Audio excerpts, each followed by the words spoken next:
श्रीसूक्त हरि ओं हिरण्यवर्णां हरिणीं सुवर्णरजतस्रजां चन्द्रां हिरण्मयीं लक्ष्मीं जातवेदो आवह ताम् आवह जातवेदो लक्ष्मीमनपगामिनीं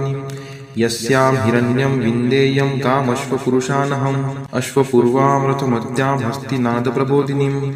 श्रियं देवीमुपहवये शिर्मा देवी जुषताम् कां सुस्मिता हिरण्यप्राकाराम् आर्द्रां ज्वलन्ति तृप्तां तर्पयन्तीं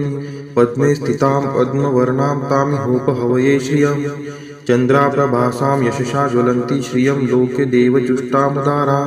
तां पद्मिनीं शरणं प्रपद्ये अलक्ष्मीर्मे नश्यतां त्वां ऋणे आदित्यवर्णे तपसोऽधिजातो वनस्पतिस्थो वृक्षोऽत बिल्वः तस्य फलानि तपसा नुदन्तु मायान्तरायाच्च बाह्या अलक्ष्मीः उपैतु मां देवसखः कीर्तिश्च मणिना सह प्रादुर्भूतोऽस्मि राष्ट्रेऽस्मिन् कीर्तिमृद्धिं ददातु मे क्षुत्पिपासामलां ज्येष्ठाम् अलक्ष्मीं नाशयाम्यहम् अभूतिं समृद्धिं च सर्वा निर्नुद्मे गृहात् गन्धद्वारां दुराधर्षां निष्टपुष्टां करीषिणीम् ईश्वरी सर्वभूतानां तामिहोपहवये श्रियं मनसः काममाकुतिं वाचः सत्यमशीमहि पशूनां रूपमन्नस्य मयि श्रीशयतां यशः कर्दमेन प्रजावृता मयि सम्भवकर्दम श्रियं वासय मे कुले मातरं पद्ममालिनीम् आपः स्रजन्तु स्निग्धानि चिक्लितवसमे गृहे नीचदेवीं मातरं श्रियं वासय मे कुले आर्द्रायः करणीं यष्टिं सुवर्णां हेमालिनीं सूर्यां हिरण्मयीं लक्ष्मीं जातवेदो आवह आर्द्रां पुष्करिणीं पुष्टिं पिङ्गलां पद्ममालिनीं चन्द्रां हिरण्मयीं लक्ष्मीं जातवेदो आवह ताम् आवह जातवेदो लक्ष्मीमनपगामिनीं यस्यां हिरण्यं प्रभूतं गावो दासोऽश्वान् विन्देयं पुरुषानहम् यः शुचिः प्रयतो भूत्वा जुहुयादाज्यमन्वहं सुक्तं पञ्चदशर्चं च श्रीकामः सततं जपेत् हरि ओं हिरण्यवर्णां हरिणीं सुवर्णरजतस्रजां चन्द्रां हिरण्मयीं लक्ष्मीं जातवेदो आवह ताम् आवह जातवेदो लक्ष्मीमनपगामिनीं यस्यां हिरण्यं विन्देयं कामश्वपुरुषानहम् अश्वपूर्वामृतमद्यां हस्तिनादप्रबोधिनीं श्रियं देवीमुपहवये शिर्मा देवी जुषताम् कां सुस्मिता हिरण्यप्राकाराम् आर्द्रां ज्वलन्ति तृप्तां तर्पयन्तीं पद्मे स्थितां पद्मवर्णां तामिहोपहवये श्रियं चन्द्राप्रभासां यशसा ज्वलन्ति श्रियं लोके देवजुष्टामुदारां तां पद्मिनीं शरणं प्रपद्ये अलक्ष्मीर्मे नश्यतां त्वां ऋणे आदित्यवर्णे तपसोऽधिजातो वनस्पतिस्थो वृक्षोऽत बिल्वः तस्य फलानि तपसा नुदन्तु मायान्तरायाच्च बाह्या अलक्ष्मीः उपैतु मां देवसखः कीर्तिश्च मणिना सह प्रादुर्भूतोऽस्मि राष्ट्रेऽस्मिन् कीर्तिमृद्धिं ददातु मे क्षुत्पिपासामलां ज्येष्ठाम् अलक्ष्मीं नाशयाम्यहम् अभूतिं समृद्धिं च सर्वा निर्नुद्मे गृहात् गन्धद्वारां दुराधर्षां निष्टपुष्टां करीषिणीम् ईश्वरी सर्वभूतानां तामिहोपहवये श्रियं मनसः काममाकुतिं वाचः सत्यमशीमहि पशूनां रूपमन्नस्य मयि श्रीशयतां यशः कर्दमेन प्रजावृता मयि सम्भवकर्दम श्रियं वासय मे कुले मातरं पद्ममालिनीम् आपः स्रजन्तु स्निग्धानि चिक्लितवसमे गृहे नीचदेवीं मातरं श्रियं वासय मे कुले आर्द्रायः करणीं यष्टिं सुवर्णां हेमालिनीं सूर्यां हिरण्मयीं लक्ष्मीं जातवेदो आवह आर्द्रां पुष्करिणीं पुष्टिं पिङ्गलां पद्ममालिनीं चन्द्रां हिरण्मयीं लक्ष्मीं जातवेदो आवह ताम् आवह जातवेदो लक्ष्मीमनपगामिनीं यस्यां हिरण्यं प्रभूतं गावो दासोऽश्वान् विन्देयं पुरुषानहम् यः शुचिः प्रयतो भूत्वा जुहुयादाज्यमन्वहं सुक्तं पञ्चदशर्चं च श्रीकामः सततं जपेत् हरि ओं हिरण्यवर्णां हरिणीं सुवर्णरजतस्रजां चन्द्रां हिरण्मयीं लक्ष्मीं जातवेदो आवह ताम् आवह जातवेदो लक्ष्मीमनपगामिनीं यस्यां हिरण्यं विन्देयं कामश्वपुरुषानहम् अश्वपूर्वामृतमद्यां हस्तिनादप्रबोधिनीं श्रियं देवीमुपहवये शिर्मा देवी जुषताम् कां सुस्मिता हिरण्यप्राकाराम् आर्द्रां ज्वलन्ति तृप्तां तर्पयन्तीं पद्मे स्थितां पद्मवर्णां तामिहोपहवये श्रियं चन्द्राप्रभासां यशसा ज्वलन्ति श्रियं लोके देवजुष्टामुदारान् तां पद्मिनीं शरणं प्रपद्ये अलक्ष्मीर्मे नश्यतां त्वां ऋणे आदित्यवर्णे तपसोऽधिजातो वनस्पतिस्थो वृक्षोऽत बिल्वः तस्य फलानि तपसा नुदन्तु मायान्तरायाच्च बाह्या अलक्ष्मीः उपैतु मां देवसखः कीर्तिश्च मणिना सह प्रादुर्भूतोऽस्मि राष्ट्रेऽस्मिन् कीर्तिमृद्धिं ददातु मे क्षुत्पिपासामलां ज्येष्ठाम् अलक्ष्मीं नाशयाम्यहम् अभूतिं समृद्धिं च सर्वा निर्नुद्मे गृहात् गन्धद्वारां दुराधर्षां निष्टपुष्टां करीषिणीम् ईश्वरी सर्वभूतानां तामिहोपहवये श्रियम् मनसः काममाकुतिं वाचः सत्यमशीमहि पशूनां रूपमन्नस्य मयि श्रीशयतां यशः कर्दमेन प्रजावृता मयि सम्भव कर्दम श्रियं वासय मे कुले मातरं पद्ममालिनीम् आपः स्रजन्तु स्निग्धानि चिक्लितवसमे गृहे नीचदेवीं मातरं श्रियं वासय मे कुले आर्द्रा यः करणीं यष्टिं सुवर्णां हेमालिनीं सूर्यां हिरण्मयीं लक्ष्मीं जातवेदोम आवह आर्द्रां पुष्करिणीं पुष्टिं पिङ्गलां पद्ममालिनीं चन्द्रां हिरण्मयीं लक्ष्मीं जातवेदोम आवह ताम् आवह जातवेदो लक्ष्मीमनपगामिनीं यस्यां हिरण्यं प्रभूतं गावो दासोऽश्वान् विन्देयं पुरुषानहं यः शुचिः प्रयतो भूत्वा जुहुयादाज्यमन्वहं सूक्तं पञ्चदशर्चं च श्रीकामः सततं जपेत् हरि ओं हिरण्यवर्णां हरिणीं सुवर्णरजतस्रजां चन्द्रां हिरण्मयीं लक्ष्मीं जातवेदोम आवह ताम् आवह जातवेदो लक्ष्मीमनपगामिनीं यस्यां हिरण्यं विन्देयं कामश्वपुरुषानहम् अश्वपूर्वामृतमत्यां हस्तिनादप्रबोधिनीं श्रियं देवीमुपहवये शिर्मा देवी जुषतां कां सुस्मिता हिरण्यप्राकाराम् आर्द्रां ज्वलन्ति तृप्तां तर्पयन्तीं पद्मे स्थितां पद्मवर्णां तामिहोपहवये श्रियम् चन्द्राप्रभासां यशसा ज्वलन्ति श्रियं लोके देवजुष्टामुदारान् तां पद्मिनीं शरणं प्रपद्ये अलक्ष्मीर्मे नश्यतां त्वां ऋणे आदित्यवर्णे तपसोऽधिजातो वनस्पतिस्थो वृक्षोऽत बिल्वः तस्य फलानि तपसा नुदन्तु मायान्तरायाच्च बाह्या अलक्ष्मीः उपैतु मां देवसखः कीर्तिश्च मणिना सह प्रादुर्भूतोऽस्मि राष्ट्रेऽस्मिन् कीर्तिमृद्धिं ददातु मे क्षुत्पिपासामलां ज्येष्ठाम् अलक्ष्मीं नाशयाम्यहम् अभूतिं समृद्धिं च सर्वा निर्नुद्मे गृहात् गन्धद्वारां दुराधर्षां निष्टपुष्टां करीषिणीम् ईश्वरी सर्वभूतानां तामिहोपहवये श्रियम् मनसः काममाकुतिं वाचः सत्यमशीमहि पशूनां रूपमन्नस्य मयि श्रीशयतां यशः कर्दमेन प्रजावृता मयि सम्भव कर्दम श्रियं वासय मे कुले मातरं पद्ममालिनीम् आपः स्रजन्तु स्निग्धानि चिक्लितवसमे गृहे नीचदेवीं मातरं श्रियं वासय मे कुले आर्द्रा यः करणीं यष्टिं सुवर्णां हेमालिनीं सूर्यां हिरण्मयीं लक्ष्मीं जातवेदोम आवह आर्द्रां पुष्करिणीं पुष्टिं पिङ्गलां पद्ममालिनीं चन्द्रां हिरण्मयीं लक्ष्मीं जातवेदोम आवह ताम् आवह जातवेदो लक्ष्मीमनपगामिनीं यस्यां हिरण्यं प्रभूतं गावो दासोऽश्वान् विन्देयं पुरुषानहं यः शुचिः प्रयतो भूत्वा जुहुयादाज्यमन्वहं सूक्तं पञ्चदशर्चं च श्रीकामः सततं जपेत् हरि ओं हिरण्यवर्णां हरिणीं सुवर्णरजतस्रजां चन्द्रां हिरण्मयीं लक्ष्मीं जातवेदोम आवह ताम् आवह जातवेदो लक्ष्मीमनपगामिनीं यस्यां हिरण्यं विन्देयं कामश्वपुरुषानहम् अश्वपूर्वामृतमत्यां हस्तिनादप्रबोधिनीं श्रियं देवीमुपहवये शिर्मा देवी जुषतां कां सुस्मिता हिरण्यप्राकाराम् आर्द्रां ज्वलन्ति तृप्तां तर्पयन्तीं पद्मे स्थितां पद्मवर्णां तामिहोपहवये श्रियम् चन्द्राप्रभासां यशसा ज्वलन्ति श्रियं लोके देवजुष्टामुदारान् तां पद्मिनीं शरणं प्रपद्ये अलक्ष्मीर्मे नश्यतां त्वां ऋणे आदित्यवर्णे तपसोऽधिजातो वनस्पतिस्थो वृक्षोऽत बिल्वः तस्य फलानि तपसा नुदन्तु मायान्तरायाच्च बाह्या अलक्ष्मीः उपैतु मां देवसखः कीर्तिश्च मणिना सह प्रादुर्भूतोऽस्मि राष्ट्रेऽस्मिन् कीर्तिमृद्धिं ददातु मे क्षुत्पिपासामलां ज्येष्ठाम् अलक्ष्मीं नाशयाम्यहम् अभूतिं समृद्धिं च सर्वा निर्नुद्मे गृहात् गन्धद्वारां दुराधर्षां निष्टपुष्टां करीषिणीम् ईश्वरी सर्वभूतानां तामिहोपहवये श्रियम् मनसः काममाकुतिं वाचः सत्यमशीमहि पशूनां रूपमन्नस्य मयि श्रीशयतां यशः कर्दमेन प्रजावृता मयि सम्भव कर्दम श्रियं वासय मे कुले मातरं पद्ममालिनीम् आपः स्रजन्तु स्निग्धानि चिक्लितवसमे गृहे नीच देवीं मातरं श्रियं वासय मे कुले आर्द्रायः करणीं यष्टिं सुवर्णां हेमालिनीं सूर्यां हिरण्मयीं लक्ष्मीं जातवेदोम आवह आर्द्रां पुष्करिणीं पुष्टिं पिङ्गलां पद्ममालिनीं चन्द्रां हिरण्मयीं लक्ष्मीं जातवेदोम आवह ताम् आवह जातवेदो लक्ष्मीमनपगामिनीं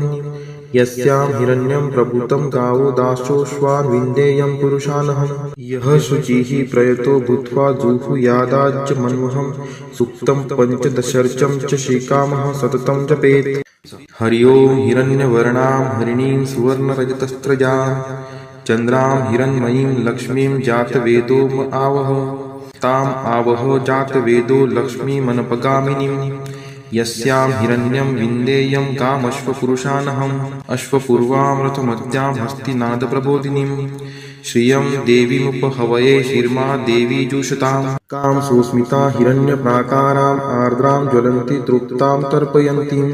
पद्मे स्थितां पद्मवर्णां तामिहोपहवये श्रियम्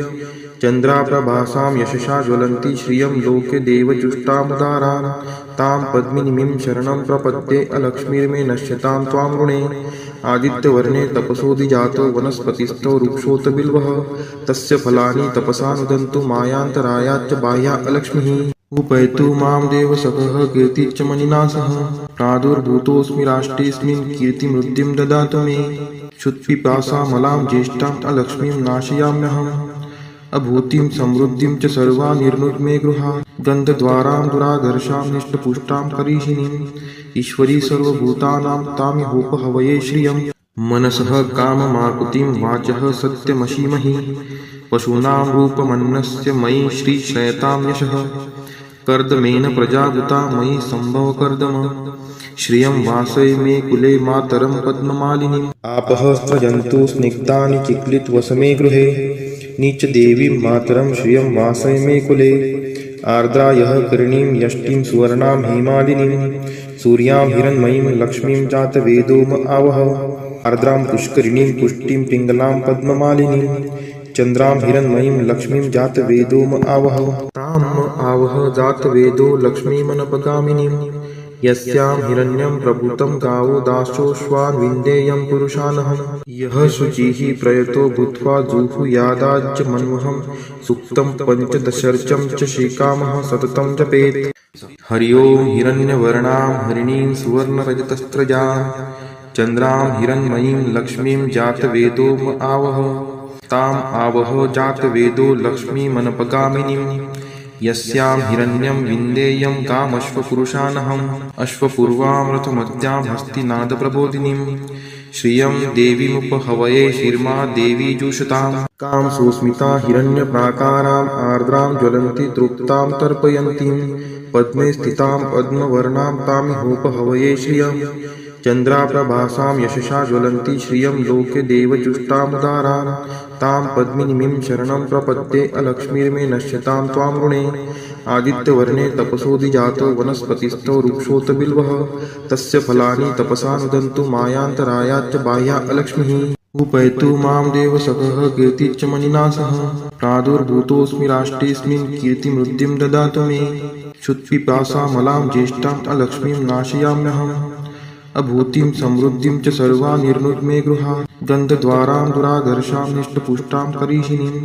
ईश्वरी सर्वभूतानां तामिहोपहवये श्रियं मनसः काममाकुतिं वाचः सत्यमशीमहि पशूनां रूपमन्नस्य मयि श्रीशयतां यशः कर्दमेन प्रजावृता मयि सम्भव कर्दम श्रियं वासय मे कुले मातरं पद्ममालिनीम् आपः स्रजन्तु स्निग्धानि चिक्लितवसमे गृहे नीच देवीं मातरं श्रियं वासय मे कुले आर्द्रायः करणीं यष्टिं सुवर्णां हेमालिनीं सूर्यां हिरण्मयीं लक्ष्मीं जातवेदोम आवह आर्द्रां पुष्करिणीं पुष्टिं पिङ्गलां पद्ममालिनीं चन्द्रां हिरण्मयीं लक्ष्मीं जातवेदोम आवह ताम् आवह जातवेदो लक्ष्मीमनपगामिनीं यस्यां हिरण्यं प्रभूतं गावो दासोऽश्वान् विन्देयं पुरुषानहम् यः शुचिः प्रयतो भूत्वा जुहुयादाज्यमन्वहं सूक्तं पञ्चदशर्चं च श्रीकामः सततं जपेत्। हरि ओं हिरण्यवर्णां हरिणीं सुवर्णरजतस्रजां चन्द्रां हिरण्मयीं लक्ष्मीं जातवेदो आवह ताम् आवह जातवेदो लक्ष्मीमनपगामिनीं यस्यां हिरण्यं विन्देयं कामश्वपुरुषानहम् अश्वपूर्वामृतमद्यां हस्तिनादप्रबोधिनीं श्रियं देवीमुपहवये शिर्मा देवी जुषताम् कां सुस्मिता हिरण्यप्राकाराम् आर्द्रां ज्वलन्ति तृप्तां तर्पयन्तीं पद्मे स्थितां पद्मवर्णां तामिहोपहवये श्रियं चन्द्राप्रभासां यशसा ज्वलन्ति श्रियं लोके देवजुष्टामुदारां तां पद्मिनीं शरणं प्रपद्ये अलक्ष्मीर्मे नश्यतां त्वां ऋणे आदित्यवर्णे तपसोऽधिजातो वनस्पतिस्थो वृक्षोऽत बिल्वः तस्य फलानि तपसा नुदन्तु मायान्तरायाच्च बाह्या अलक्ष्मीः उपैतु मां देवसखः कीर्तिश्च मणिना सह प्रादुर्भूतोऽस्मि राष्ट्रेऽस्मिन् कीर्तिमृद्धिं ददातु मे क्षुत्पिपासामलां ज्येष्ठाम् अलक्ष्मीं नाशयाम्यहम् अभूतिं समृद्धिं च सर्वा निर्नुद्मे गृहात् गन्धद्वारां दुराधर्षां निष्टपुष्टां करीषिणीम् ईश्वरी सर्वभूतानां तामिहोपहवये श्रियम् मनसः काममाकुतिं वाचः सत्यमशीमहि पशूनां रूपमन्नस्य मयि श्रीशयतां यशः कर्दमेन प्रजावृता मयि सम्भव कर्दम श्रियं वासय मे कुले मातरं पद्ममालिनीम् आपः स्रजन्तु स्निग्धानि चिक्लितवसमे गृहे नीच देवीं मातरं श्रियं वासय मे कुले आर्द्रा यः कर्णीं यष्टिं सुवर्णां हेमालिनीं सूर्यां हिरण्मयीं लक्ष्मीं जातवेदो आवह आर्द्रां पुष्करिणीं पुष्टिं पिङ्गलां पद्ममालिनीं चन्द्रां हिरण्मयीं लक्ष्मीं जातवेदो आवह ताम् आवह जातवेदो लक्ष्मीमनपगामिनीं यस्यां हिरण्यं प्रभूतं गावो दासोऽश्वान् विन्देयं पुरुषानहम् यः शुचिः प्रयतो भूत्वा जुहुयादाज्यमन्वहं सूक्तं पञ्चदशर्चं च श्रीकामः सततं जपेत्। हरि ओं हिरण्यवर्णां हरिणीं सुवर्णरजतस्रजां चन्द्रां हिरण्मयीं लक्ष्मीं जातवेदो आवह ताम् आवह जातवेदो लक्ष्मीमनपगामिनीं यस्यां हिरण्यं विन्देयं कामश्वपुरुषानहम् अश्वपूर्वामृतमद्यां हस्तिनादप्रबोधिनीं श्रियं देवीमुपहवये शिर्मा देवी जुषताम् कां सुस्मिता हिरण्यप्राकाराम् आर्द्रां ज्वलन्ति तृप्तां तर्पयन्तीं पद्मे स्थितां पद्मवर्णां तामिहोपहवये श्रियं चन्द्राप्रभासां यशसा ज्वलन्ति श्रियं लोके देवजुष्टामुदारां तां पद्मिनीं शरणं प्रपद्ये अलक्ष्मीर्मे नश्यतां त्वां ऋणे आदित्यवर्णे तपसोऽधिजातो वनस्पतिस्थो वृक्षोऽत बिल्वः तस्य फलानि तपसा नुदन्तु मायान्तरायाच्च बाह्या अलक्ष्मीः उपैतु मां देवसखः कीर्तिश्च मणिना सह प्रादुर्भूतोऽस्मि राष्ट्रेऽस्मिन् कीर्तिमृद्धिं ददातु मे क्षुत्पिपासामलां ज्येष्ठाम् अलक्ष्मीं नाशयाम्यहम् अभूतिं समृद्धिं च सर्वा निर्नुद्मे गृहात् गन्धद्वारां दुराधर्षां निष्टपुष्टां करीषिणीम् ईश्वरी सर्वभूतानां तामिहोपहवये श्रियम् मनसः काममाकुतिं वाचः सत्यमशीमहि पशूनां रूपमन्नस्य मयि श्रीशयतां यशः कर्दमेन प्रजावृता मयि सम्भव कर्दम श्रियं वासय मे कुले मातरं पद्ममालिनीम् आपः स्रजन्तु स्निग्धानि चिक्लितवसमे गृहे नीच देवीं मातरं श्रियं वासय मे कुले आर्द्रा यः कर्णीं यष्टिं सुवर्णां हेमालिनीं सूर्यां हिरण्मयीं लक्ष्मीं जातवेदो आवह आर्द्रां पुष्करिणीं पुष्टिं पिङ्गलां पद्ममालिनीं चन्द्रां हिरण्मयीं लक्ष्मीं जातवेदो आवह ताम् आवह जातवेदो लक्ष्मीमनपगामिनीं यस्यां हिरण्यं प्रभूतं गावो दासोऽश्वान् विन्देयं पुरुषानहम् यः शुचिः प्रयतो भूत्वा जुहुयादाज्यमन्वहं सूक्तं पञ्चदशर्चं च श्रीकामः सततं जपेत्। हरि ओं हिरण्यवर्णां हरिणीं सुवर्णरजतस्रजां चन्द्रां हिरण्मयीं लक्ष्मीं जातवेदो आवह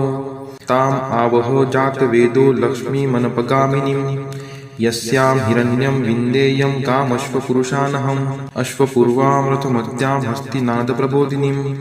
श्रियं देवीमुपहवये शिर्मा देवी जुषताम् कां सुस्मिता हिरण्यप्राकाराम् आर्द्रां ज्वलन्ति तृप्तां तर्पयन्तीं पद्मे स्थितां पद्मवर्णां तामिहोपहवये श्रियम् चन्द्राप्रभासां यशसा ज्वलन्ति श्रियं लोके देवजुष्टामुदारान् तां पद्मिनीं शरणं प्रपद्ये अलक्ष्मीर्मे नश्यतां त्वां ऋणे आदित्यवर्णे तपसोऽधिजातो वनस्पतिस्थो वृक्षोऽत बिल्वः तस्य फलानि तपसा नुदन्तु मायान्तरायाच्च बाह्या अलक्ष्मीः उपैतु मां देवसखः कीर्तिश्च मणिना सह प्रादुर्भूतोऽस्मि राष्ट्रेऽस्मिन् कीर्तिमृद्धिं ददातु मे क्षुत्पिपासामलां ज्येष्ठाम् अलक्ष्मीं नाशयाम्यहम् अभूतिं समृद्धिं च सर्वा निर्नुद्मे गृहा गन्धद्वारां दुराधर्षां निष्टपुष्टां करीषिणीम् ईश्वरी सर्वभूतानां तामिहोपहवये श्रियं मनसः काममाकुतिं वाचः सत्यमशीमहि पशूनां रूपमन्नस्य मयि श्रीश्रयतां यशः कर्दमेन प्रजाभूता मयि सम्भवकर्दम श्रियं वासय मे कुले मातरं पद्ममालिनीम् आपः स्रजन्तु स्निग्धानि चिक्लितवसमे गृहे नीचदेवीं मातरं श्रियं वासय मे कुले आर्द्रा यः करणीं यष्टिं सुवर्णां हेमालिनीं सूर्यां हिरण्मयीं लक्ष्मीं जातवेदोम आवह आर्द्रां पुष्करिणीं पुष्टिं पिङ्गलां पद्ममालिनीं चन्द्रां हिरण्मयीं लक्ष्मीं जातवेदोम आवह ताम् आवह जातवेदो लक्ष्मीमनपगामिनीं यस्यां हिरण्यं प्रभूतं गावो दासोऽश्वान् विन्देयं पुरुषानहं यः शुचिः प्रयतो भूत्वा जुहुयादाज्यमन्वहं सुक्तं पञ्चदशर्चं च श्रीकामः सततं जपेत् हरि ओं हिरण्यवर्णां हरिणीं सुवर्णरजतस्त्रजां चन्द्रां हिरण्मयीं लक्ष्मीं जातवेदोम आवह ताम् आवह जातवेदो लक्ष्मीमनपगामिनीं यस्यां हिरण्यं विन्देयं कामश्वपुरुषानहम् अश्वपूर्वामृतमत्यां हस्तिनादप्रबोधिनीं श्रियं देवीमुपहवये शिर्मा देवी जुषताम् कां सुस्मिता हिरण्यप्राकाराम् आर्द्रां ज्वलन्ति तृप्तां तर्पयन्तीं पद्मे स्थितां पद्मवर्णां तामिहोपहवये श्रियं चन्द्राप्रभासां यशसा ज्वलन्ति श्रियं लोके देवजुष्टामुदारान् तां पद्मिनीं शरणं प्रपद्ये अलक्ष्मीर्मे नश्यतां त्वां ऋणे आदित्यवर्णे तपसोऽधिजातो वनस्पतिस्थो वृक्षोऽत बिल्वः तस्य फलानि तपसा नुदन्तु मायान्तरायाच्च बाह्या अलक्ष्मीः उपैतु मां देवसखः कीर्तिश्च मणिना सह प्रादुर्भूतोऽस्मि राष्ट्रेऽस्मिन् कीर्तिमृद्धिं ददातु मे क्षुत्पिपासामलां ज्येष्ठाम् अलक्ष्मीं नाशयाम्यहम् अभूतिं समृद्धिं च सर्वा निर्नुद्मे गृहा गन्धद्वारां दुराधर्षां निष्टपुष्टां करीषिणीम् ईश्वरी सर्वभूतानां तामिहोपहवये श्रियं मनसः काममाकुतिं वाचः सत्यमशीमहि पशूनां रूपमन्नस्य मयि श्रीश्रयतां यशः कर्दमेन प्रजाभूता मयि सम्भवकर्दम श्रियं वासय मे कुले मातरं पद्ममालिनीम् आपः स्रजन्तु स्निग्धानि चिक्लितवसमे गृहे नीचदेवीं मातरं श्रियं वासय मे कुले आर्द्रा यः करणीं यष्टिं सुवर्णां हेमालिनीं सूर्यां हिरण्मयीं लक्ष्मीं जातवेदोम आवह आर्द्रां पुष्करिणीं पुष्टिं पिङ्गलां पद्ममालिनीं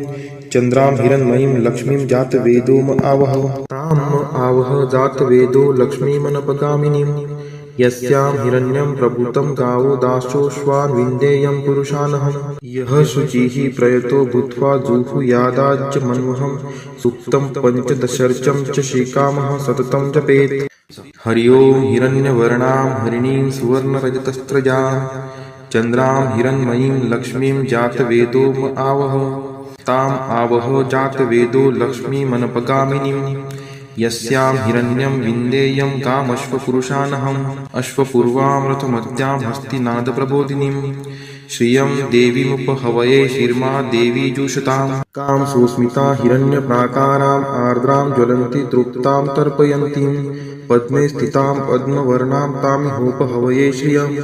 चन्द्राप्रभासां यशसा ज्वलन्ति श्रियं लोके देवजुष्टामुदारान् तां पद्मिनीं शरणं प्रपद्ये अलक्ष्मीर्मे नश्यतां त्वां ऋणे आदित्यवर्णे तपसोऽधिजातो वनस्पतिस्थो वृक्षोऽत बिल्वः तस्य फलानि तपसा नुदन्तु मायान्तरायाच्च बाह्या अलक्ष्मीः उपैतु मां देवसखः कीर्तिश्च मणिना सह प्रादुर्भूतोऽस्मि राष्ट्रेऽस्मिन् कीर्तिमृद्धिं ददातु मे क्षुत्पिपासामलां ज्येष्ठाम् अलक्ष्मीं नाशयाम्यहम् अभूतिं समृद्धिं च सर्वान् निर्नुद्मे गृहात् गन्धद्वारां दुराधर्षां निष्टपुष्टां करीषिणीम् ईश्वरी सर्वभूतानां तामिहोपहवये श्रियम् मनसः काममाकुतिं वाचः सत्यमशीमहि पशूनां रूपमन्नस्य मयि श्रीशयतां यशः कर्दमेन प्रजाभूता मयि सम्भव कर्दम श्रियं वासय मे कुले मातरं पद्ममालिनीम् आपः स्रजन्तु स्निग्धानि चिक्लितवसमे गृहे नीच देवीं मातरं श्रियं वासय मे कुले आर्द्रा यः करणीं यष्टिं सुवर्णां हेमालिनीं सूर्यां हिरण्मयीं लक्ष्मीं जातवेदोम आवह आर्द्रां पुष्करिणीं पुष्टिं पिङ्गलां पद्ममालिनीं चन्द्रां हिरण्मयीं लक्ष्मीं जातवेदोम आवह ताम् आवह जातवेदो लक्ष्मीमनपगामिनीं यस्यां हिरण्यं प्रभूतं गावो दासोऽश्वान् विन्देयं पुरुषानहं यः शुचिः प्रयतो भूत्वा जुहुयादाज्य मन्वहं सुक्तं पञ्चदशर्चं च श्रीकामः सततं जपेत् हरि ओं हिरण्यवर्णां हरिणीं सुवर्णरजतस्त्रजां चन्द्रां हिरण्मयीं लक्ष्मीं जातवेदोम आवह ताम् आवह जातवेदो लक्ष्मीमनपगामिनीं यस्यां हिरण्यं विन्देयं कामश्वपुरुषानहम् अश्वपूर्वां रथमद्यां हस्तिनादप्रबोधिनीं श्रियं देवीमुपहवये शिर्मा देवी जुषताम् कां सुस्मिता हिरण्यप्राकाराम् आर्द्रां ज्वलन्ति तृप्तां तर्पयन्तीं पद्मे स्थितां पद्मवर्णां तामिहोपहवये श्रियम् चन्द्राप्रभासां यशसा ज्वलन्ति श्रियं लोके देवजुष्टामुदारां तां पद्मिनीं शरणं प्रपद्ये अलक्ष्मीर्मे नश्यतां त्वां ऋणे आदित्यवर्णे तपसोऽधिजातो वनस्पतिस्थो वृक्षोऽत बिल्वः तस्य फलानि तपसा नुदन्तु मायान्तरायाच्च बाह्या अलक्ष्मीः उपैतु मां देवसखः कीर्तिश्च मणिना सह प्रादुर्भूतोऽस्मि राष्ट्रेऽस्मिन् कीर्तिमृद्धिं ददातु मे क्षुत्पिपासामलां ज्येष्ठाम् अलक्ष्मीं नाशयाम्यहम् अभूतिं समृद्धिं च सर्वान् निर्नुद्मे गृहात् गन्धद्वारां दुराधर्षां निष्टपुष्टां करीषिणीम् ईश्वरी सर्वभूतानां तामिहोपहवये श्रियम् मनसः काममाकुतिं वाचः सत्यमशीमहि पशूनां रूपमन्नस्य मयि श्रीशयतां यशः कर्दमेन प्रजाभूता मयि सम्भव कर्दम श्रियं वासय मे कुले मातरं पद्ममालिनीम् आपः स्रजन्तु स्निग्धानि चिक्लितवसमे गृहे नीच देवीं मातरं श्रियं वासय मे कुले आर्द्रा यः करणीं यष्टिं सुवर्णां हेमालिनीं सूर्यां हिरण्मयीं लक्ष्मीं जातवेदोम आवह आर्द्रां पुष्करिणीं पुष्टिं पिङ्गलां पद्ममालिनीं चन्द्रां हिरण्मयीं लक्ष्मीं जातवेदोम आवह ताम् आवह जातवेदो लक्ष्मीमनपगामिनीं यस्यां हिरण्यं प्रभूतं गावो दासोऽश्वान् विन्देयं पुरुषानहं यः शुचिः प्रयतो भूत्वा जुहुयादाज्य मन्वहं सुक्तं पञ्चदशर्चं च श्रीकामः सततं जपेत् हरि ओं हिरण्यवर्णां हरिणीं सुवर्णरजतस्त्रजां चन्द्रां हिरण्मयीं लक्ष्मीं जातवेदोम आवह ताम् आवह जातवेदो लक्ष्मीमनपगामिनीं यस्यां हिरण्यं विन्देयं कामश्वपुरुषानहम् अश्वपूर्वां रथमद्यां हस्तिनादप्रबोधिनीं श्रियं देवीमुपहवये शिर्मा देवी जुषताम् कां सुस्मिता हिरण्यप्राकाराम् आर्द्रां ज्वलन्ति तृप्तां तर्पयन्तीं पद्मे स्थितां पद्मवर्णां तामिहोपहवये श्रियम् चन्द्राप्रभासां यशसा ज्वलन्ति श्रियं लोके देवजुष्टामुदारां तां पद्मिनीं शरणं प्रपद्ये अलक्ष्मीर्मे नश्यतां त्वां ऋणे आदित्यवर्णे तपसोऽधिजातो वनस्पतिस्थो वृक्षोऽत बिल्वः तस्य फलानि तपसा नुदन्तु मायान्तरायाच्च बाह्या अलक्ष्मीः उपैतु मां देवसखः कीर्तिश्च मणिना सह प्रादुर्भूतोऽस्मि राष्ट्रेऽस्मिन् कीर्तिमृद्धिं ददातु मे क्षुत्पिपासामलां ज्येष्ठाम् अलक्ष्मीं नाशयाम्यहम् अभूतिं समृद्धिं च सर्वान् निर्नुद्मे गृहात् गन्धद्वारां दुराधर्षां निष्टपुष्टां करीषिणीम् ईश्वरी सर्वभूतानां तामिहोपहवये श्रियम् मनसः काममाकुतिं वाचः सत्यमशीमहि पशूनां रूपमन्नस्य मयि श्रीशयतां यशः कर्दमेन प्रजाभूता मयि सम्भव कर्दम श्रियं वासय मे कुले मातरं पद्ममालिनीम् आपः स्रजन्तु स्निग्धानि चिक्लितवसमे गृहे नीच देवीं मातरं श्रियं वासय मे कुले आर्द्रा यः करणीं यष्टिं सुवर्णां हेमालिनीं सूर्यां हिरण्मयीं लक्ष्मीं जातवेदोम आवह आर्द्रां पुष्करिणीं पुष्टिं पिङ्गलां पद्ममालिनीं चंद्रां हिरण्मयीं लक्ष्मीं जातवेदोम आवह ताम आवह जातवेदो लक्ष्मीमनपगामिनीं यस्यां हिरण्यं प्रभूतं गावो दासोऽश्वान् विन्देयं पुरुषानहं यः शुचिः प्रयतो भूत्वा जुहुयादाज्य मन्वहं सूक्तं पञ्चदशर्चं च श्रीकामः सततं जपेत् हरि ओं हिरण्यवर्णां हरिणीं सुवर्णरजतस्रजां चंद्रां हिरण्मयीं लक्ष्मीं जातवेदोम आवह ताम आवह जातवेदो लक्ष्मीमनपगामिनीं यस्यां हिरण्यं विन्देयं कामश्वपुरुषानहम् अश्वपूर्वामृतमत्यां हस्तिनादप्रबोधिनीं श्रियं देवीमुपहवये शिर्मा देवी जुषतां कां सुस्मिता हिरण्यप्राकाराम् आर्द्रां ज्वलन्ति तृप्तां तर्पयन्तीं पद्मे स्थितां पद्मवर्णां तामिहोपहवये श्रियं चन्द्राप्रभासां यशसा ज्वलन्ति श्रियं लोके देवजुष्टामुदारां तां पद्मिनीं शरणं प्रपद्ये अलक्ष्मीर्मे नश्यतां त्वां ऋणे आदित्यवर्णे तपसोऽधिजातो वनस्पतिस्थो वृक्षोऽत बिल्वः तस्य फलानि तपसा नुदन्तु मायान्तरायाच्च बाह्या अलक्ष्मीः उपैतु मां देवसखः कीर्तिश्च मणिना सह प्रादुर्भूतोऽस्मि राष्ट्रेऽस्मिन् कीर्तिमृद्धिं ददातु मे क्षुत्पिपासामलां ज्येष्ठाम् अलक्ष्मीं नाशयाम्यहम् अभूतिं समृद्धिं च सर्वा निर्नुद्मे गृहा गन्धद्वारां दुराधर्षां निष्टपुष्टां करीषिणीम् ईश्वरी सर्वभूतानां तामिहोपहवये श्रियं मनसः काममाकुतिं वाचः सत्यमशीमहि पशूनां रूपमन्नस्य मयि श्रीशयतां यशः कर्दमेन प्रजाभूता मयि सम्भवकर्दम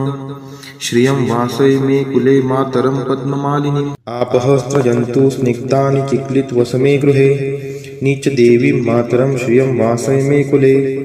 आर्द्रा यः कर्णीं यष्टिं सुवर्णां हेमालिनीं सूर्यां हिरण्मयीं लक्ष्मीं जातवेदोम आवह आर्द्रां पुष्करिणीं पुष्टिं पिङ्गलां पद्ममालिनीं चन्द्रां हिरण्मयीं लक्ष्मीं जातवेदोम आवह ताम आवह जातवेदो लक्ष्मीमनपगामिनीं यस्यां हिरण्यं प्रभूतं गावो दासोऽश्वान् विन्देयं पुरुषानहं यः शुचिः प्रयतो भूत्वा जुहुयादाज्य मन्वहं सूक्तं पञ्चदशर्चं च श्रीकामः सततं जपेत् हरि ओं हिरण्यवर्णां हरिणीं सुवर्णरजतस्रजां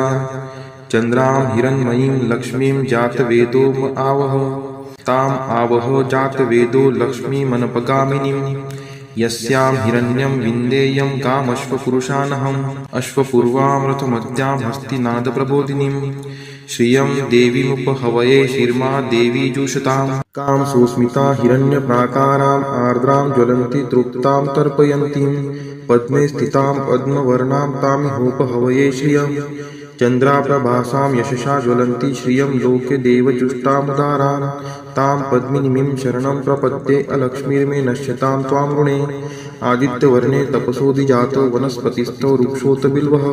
तस्य फलानि तपसा नुदन्तु मायान्तरायाच्च बाह्या अलक्ष्मीः उपैतु मां देवसखः कीर्तिश्च मणिना सह प्रादुर्भूतोऽस्मि राष्ट्रेऽस्मिन् कीर्तिमृद्धिं ददातु मे क्षुत्पिपासामलां ज्येष्ठाम् अलक्ष्मीं नाशयाम्यहम् अभूतिं समृद्धिं च सर्वा निर्नुद्मे गृहा गन्धद्वारां दुराधर्षां निष्टपुष्टां करीषिणीम् ईश्वरी सर्वभूतानां तामिहोपहवये श्रियं मनसः काममाकुतिं वाचः सत्यमशीमहि पशूनां रूपमन्नस्य मयि श्रीशयतां यशः कर्दमेन प्रजाभूता मयि सम्भवकर्दम श्रियं वासय मे कुले मातरं पद्ममालिनीम् आपः स्रजन्तु स्निग्धानि चिक्लितवसमे गृहे नीच देवीं मातरं श्रियं वासय मे कुले आर्द्रा यः कर्णीं यष्टिं सुवर्णां हेमालिनीं सूर्यां हिरण्मयीं लक्ष्मीं जातवेदोम आवह आर्द्रां पुष्करिणीं पुष्टिं पिङ्गलां पद्ममालिनीं चन्द्रां हिरण्मयीं लक्ष्मीं जातवेदोम आवह ताम आवह जातवेदो लक्ष्मीमनपगामिनीं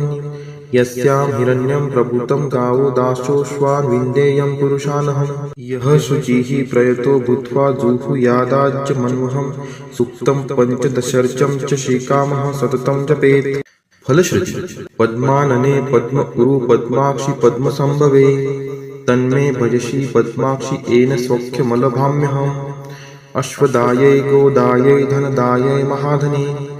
धनं मे लवतां देवी सर्वकामान् च देहि मे पद्मानने पद्मविपद्मपत्रे पद्मप्रिये पद्मदलायताक्षी विश्वप्रिये विष्णु नोनुकुले त्वत्पाद पद्ममयी सन्निधत्स्व पुत्रं पौत्रं धनं धान्यं हस्त्यश्वादिगवे रथं प्रजानां भवसि माता आयुष्मन्तं करोतु मे धनम् अग्निर्धनं वायुर्धनं सूर्यो धनं वसुः धनम् इन्द्रो बृहस्पतिर्वरुणं धनम् अस्तु मे वैनतेय सोमं पिबतु वृत्रः सोमं धनस्य सोमिनो मह्यं ददातु सोमिनः न क्रोधो न च मात्सर्यं न लोभो नाशुभा मतिः भवन्ति कृतपुण्यानां भक्तानां श्रीसूक्तं जपेत् सरसीजनीलये सरोजहस्ते धवलतरांशुकगन्धमाल्यशोभे भगवती हरिवल्लभे मनोज्ञे त्रिभुवनभूतिकरी प्रसीद मह्यं विष्णुपतिं क्षमां देवीं माधवीं माधवप्रियां लक्ष्मीं प्रियसखीं देवी नामाम्यच्युतवल्लभां महालक्ष्मी च विद्महे विष्णुपत्नी च धीमहि तन्नो लक्ष्मीः प्रचोदयात् श्रीवर्चस्वम् आयुष्यम् आरोग्यमाविधात् शोभमानं महीयते धान्यं धनं पशुं बहुपुत्रलाभं शतसंवत्सरं दीर्घमायुः इति श्रीसूक्तम्।